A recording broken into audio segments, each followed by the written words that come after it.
Hi, everyone, and welcome back. We're going to talk about communication with your supervisor in a timely manner. So, we talked about supervision and all the reasons that you need to receive supervision, but now we're going to talk about how to communicate with your supervisor. Our learning objectives are to understand what timely communication means, like when should you report this, when should you report that, and then know what types of information should be reported, which we've talked about before. We'll clarify and make sure you're real clear on that. Recognize the importance of proactive communication. So why do we do this? And then learn how to communicate effectively and professionally. So use objective factual language and avoid blame, be concise. So why timely communication matters? The first thing is it really ensures client safety and well-being. Timely communication helps prevent harm and has you respond quickly to client needs. It prevents minor issues from becoming serious. So things can start really small and then slowly become worse and worse if it's not addressed. And so timely communication will stop that. It also supports the ethical and legal compliance. So timely communication demonstrates responsible professional practice. And then it also helps your supervisor make these database decisions. So it will provide up-to-date information to the BCBA so they can adjust their treatment plan effectively and make sure they're servicing clients the best they can. And it builds trust and professionalism. Consistent, transparent communication fosters this collaborative working relationship. Timely means reporting as soon as reasonably possible, and that reasonable will change based on what is going on. Communicate issues without unnecessary delay to ensure client safety and enable timely intervention. Emergent issues are within 24 hours. Updates on clients' progress, challenges, and changes in a timely manner, even for less urgent matters, are important. So, no, do you have to do it within 24 hours for these less urgent matters? But within 24 hours is sort of a good thing to do in all situations. If something changes during therapy, even something minor, I would want to know pretty quickly. And so we're going to do immediate if there's risk or harm. So a major behavioral incident, suspected abuse or neglect, or emergency procedures use. These things need to be reported to your supervisor as soon as you're able to. Essentially, once you're safe and the people involved are safe, you're not going to get on the phone with your supervisor if you're stopping a child from eloping into the street. You keep everybody safe. And then once everybody's safe and relatively calm where you don't need to do anything to help anyone anymore, then you would get on the phone to your supervisor or contact them, however you do. So situations that really require that real timely information is client injury or near injury. So if the client was harmed or narrowly avoids harm, such as a fall accident or self-injury, we want to communicate that immediately. Unexpected behavioral escalation will depend on how much of a behavioral escalation within 24 hours. If it's just we're starting to increase, but it's not really an emergency yet. And now if it increases to emergency level, we would want to report that immediately. Medication changes, even if a parent says it's like going well or it's okay, we still want to report those within 24 hours. Client illness or fatigue, if it's stuffy nose that has happened to this learner before, like just typical stuffy nose, those light colds, you might just put that in the session notes. It might not need to be a phone call, but if they are very ill or seem very tired, you might want to report that within 24 hours. Parents request changes, you want to report that within 24 hours. The reason for that is we would like the parents to be properly communicated with from your supervisor before the next session, ideally. And sometimes that's impossible because when you call them, they're not available yet. Like you get it done within 24 hours, but they have another session before then you do your best. But within the next week, whatever that changes should be, either the supervisor should be starting to take actions to address how the parent wants to change the program, or the program is changed, or it's been discussed with the parent and the parent agrees with whatever the supervisor says, whether it says like it changes it, we're not ready for that change, or it's not necessary, or this is the better way to do it. Data collection errors. Within 24 hours, you want to report any of your data collection errors. You want to make sure they're documented in writing on the data sheets, and then you also want to tell your supervisor about it. These are the very prompt ones. Changes in client behavior, like an escalation. If it's slowly starting and we're not in an emergency yet, you might report that within 24 hours. But if it's an escalated state where your behavior plan doesn't address it, that's immediate. Any environmental issues, you might want to report pretty promptly. And this depends. Again, we report it promptly so we can make the changes to make therapy work. So like a new pet, they get a little puppy, but the puppy's in a crate during therapy. You might not report that right away. I would let your supervisor know, like, there's a new dog in the house, but you don't need to call them when you see this new puppy in the crate or whatever. So the puppy's playing with you all during therapy and distracting, that I would report right away. Any family concerns, like family divorces, moves, custody changes, you would want to report those very promptly. Program confusions or errors. If you're confused about something at the end of therapy, I would make the call to your supervisor typically. I've even had techs make it during the program, which can be okay in some situations, depending on the family. Does it have to be the second you get out of therapy? Not necessarily. You need to give yourself adequate time to be trained before the next session, whatever that looks like. If it's Wednesday and you don't have another session till Monday, you might report that within 24 hours because you can probably get the training Thursday, Friday, so that Monday you come in without the confusion. The data collection errors really should be reported right away, but they don't necessarily need to be a phone call. You could email your supervisor, I made this error in the data and I addressed it on the data sheet, so they know what's going on.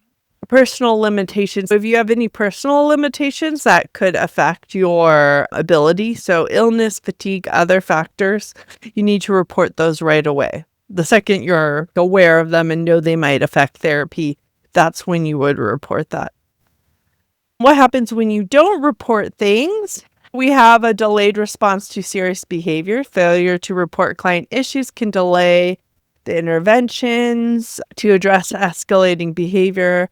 We can occasionally have misinterpretation of data, so missing or incomplete communication leads to misunderstandings about client progress and needs.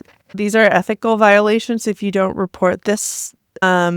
It might be unauthorized treatment modifications or ethical breaches, and just the not reporting is an ethical breach. Decreased treatment effectiveness. Lack of communication will make it so nobody can change the program or make informed decisions. And I hope that the reason you go on this field is ultimately to help people. I have a lot of opinions about like RBT pay or behavior tech pay that I won't get into here, but typically people aren't getting into this because they're going to get rich off this. Yeah. It doesn't pay that well. Essentially, you're in it because you want to help people and you get some sort of fulfillment from that. And so I would think that knowing that this could decrease the treatment effectiveness, which would not help people, would do the opposite. You would be very motivated to do all these things so you can have very effective treatment. It also can put everyone at risk, especially when those behaviors are escalating and some of the environmental changes you might see, like dogs. Dogs are difficult. Like, lots of families have dogs. I have dogs. I love dogs. But a lot of times they're a distractor during therapy, or occasionally the dog isn't really safe. Like, it's not a super friendly dog and you have to be in the same space as the dog. And that doesn't feel comfortable. So all those things need to be reported because we can work around them, but we have to come up with a plan and notify the family what's going to happen. Professional language tips: be objective and stick to the facts. So don't put in your personal opinion or your judgment. Just focus on the observable events. Occasionally, you may need to put in your own emotional state. So we can report on our own emotional state dog situation. If you don't feel safe with that specific dog for whatever reason, you need to communicate that to your supervisor. And if you're feeling emotional over something, you may have to report that, and you can state that with those emotional terms that we try not to use in other situations. Don't talk about blame. Stick to the observable facts. If it is, you try to take responsibility. But if it's not you, by stating the objective facts, it will be clear. You don't need to put in blame. State what you saw and heard, and it will be clear to your supervisor. Use clear and concise communication. Use specific details instead of vague language. This is an example of ineffective and effective communication. Effective is client screamed, hit the table twice after demand was present. Like if someone says that to me, I'm very clear on what I need to do as a supervisor to help the situation and fix the plan so that we can move forward. If someone says this to me, I have no idea what happened. The client was being really bad again today. For me, the word bad means a million things. I mean, for some, it might just be a soft pinch from a learner. That to me, that's not very bad, but I could see someone else thinking that. Or it could be they punched you in the face. I have no idea what that means.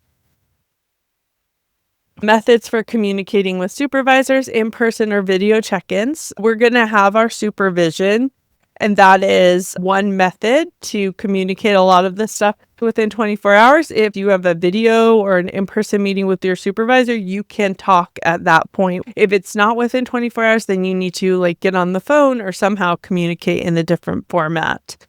Email, so you can use email for non-urgent matters to create a written record. If you need a written record, I always recommend email. It depends on my relationship with the behavior tech. Sometimes when we have a super trusting relationship, I tend to prefer talking with them, but there'll be things they'll tell me and I need a record of that. So I'll say, can you put that in an email and email me? And I'm not trying to assign. I think people get nervous about that. Like, why do you want it in an email? Are you going to do something about it, involving me? No, most of the time it has nothing to do with that. I'm not thinking I'm going to blame the tech for this and have a record for our owner of the company or the people above us. No, it's more so we can show here's a problem and this is what we did to address it. And that way, if the family comes back at us, we have records. So keep that in mind. A lot of times you might want to do the phone call and the email. So, you have the one-on-one personal conversation with your supervisor about what happened, and then an email with very professional language of what happened. Phone or secure checks is always okay, but it has to be secure, so HIPAA compliant. And then there's lots of communication logs or apps that your agency might use, and you can utilize those. They will be HIPAA compliant. If you're unsure, ask, but I've never seen an agency not use a HIPAA compliant platform. How do you prepare before reaching out? Identify what happened and when. Provide specific details, including the date and time it occurred. Include relevant examples if possible. So gather all the relevant data, such as observed behaviors, client progress, to support your communication.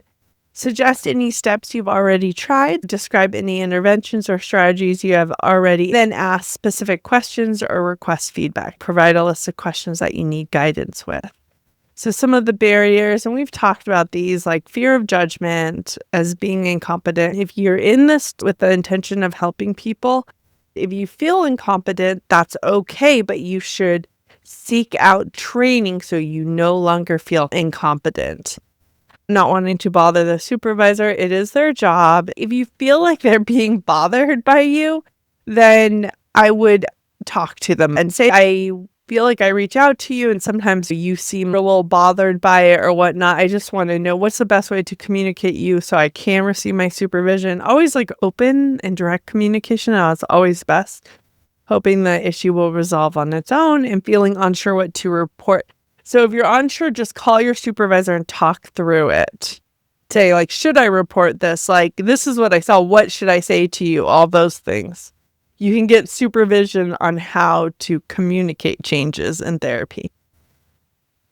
Keep a session or log notebook. This is just good, period. Like, have yourself a book or Word doc where you're writing all the times you communicated to your supervisor and what you communicated about and what questions you asked.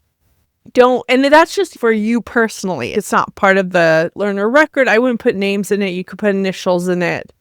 It's just so you know how often you're talking with your supervisor and you have some data on receiving the supervision. It might go into your supervision documents at some point, but it's a good thing to keep a record. Don't wait for the next monthly check-in. You need to report issues as they arrive. Just because it's not a check-in doesn't mean you shouldn't engage.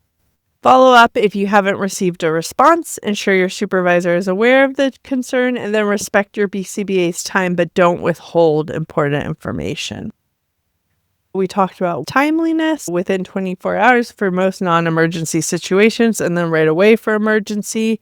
And you know what critical situations are, risk of harm, major behavior incidences, suspected report and abuse and neglect, and the use of emergency procedures. Communication is very important in this field. It does a lot of things like safety, supports compliance, builds trust, and then we're going to use that professional language to communicate, and we're going to follow whatever protocols your agency might have in place.